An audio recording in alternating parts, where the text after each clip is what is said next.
I started my journey in digital forensics and incident response, actually. I went back to college later in life to get my bachelor's degree, and then I started at CIS performing incident response and forensics for state and local governments as a part of the ISAC, or Multi-State Information Sharing and Analysis Center.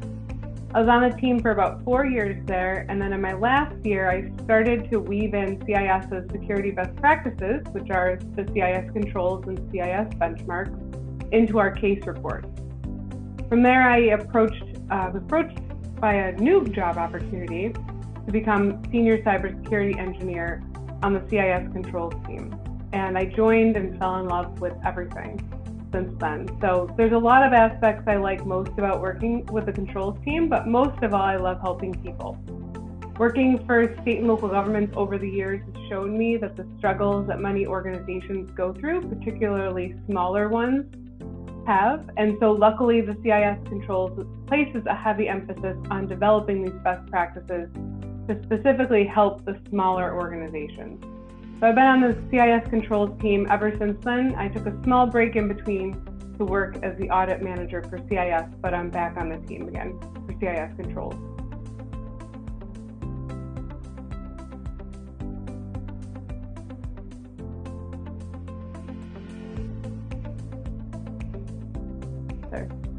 So I would say that the most fulfilling part of my job is being able to spread the message about how the CIS controls and CIS products and services in general can help organizations. I've been at CIS for about 8 years now, and I've seen incredible growth over that time, both internally and externally as we grow our membership. As a nonprofit organization, we're dedicated to the mission of helping make the world a safer place for all people, businesses, and governments through collaboration and innovation with our community members and industry experts. I never sought out working for a nonprofit though, but over time I've come to love how they work and how it makes me feel that I'm contributing in a way that furthers our mission. But specifically within the controls team, I love working on new versions of the controls, writing white papers and guides, creating mappings to other industry frameworks, which are all free to use for publicly download. This is just a small portion of what we offer, but the controls alone make a huge impact internationally. As far as though how my background shaped my approach, I mentioned earlier that I worked for a small time as an audit manager for CIS. And it was really there that I began to truly understand what it means to conduct these audits against controls and regulatory frameworks. And I gained a lot of experience over that year.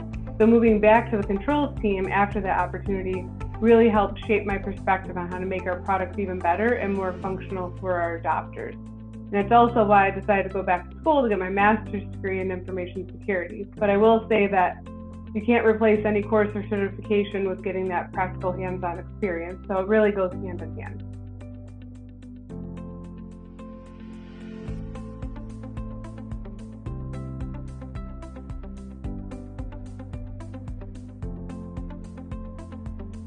I hope that attendees can walk away knowing a little bit more about the CIS controls in general, what they are, how to use them, and why they're important. And I also hope that they're able to understand how they can be used even if you're using a framework other than the CIS controls. The CIS controls contain the specific guidance needed to secure an organization of any size to provide guidance when building a comprehensive cybersecurity program. So in this talk, we're going to discuss how we build that connective tissue to bridge the gap between our own framework and other frameworks. And I'll also be discussing one of our more popular tools that can be used in conjunction when implementing the controls, called the CIS Self-Assessment Tool, or CSAT for short. And this can be used to assess and track implementation of the CIS controls. So all of the products that we offer collectively help to form the controls ecosystem, which is designed to make organizations more resilient to the common cyber threats that are out there.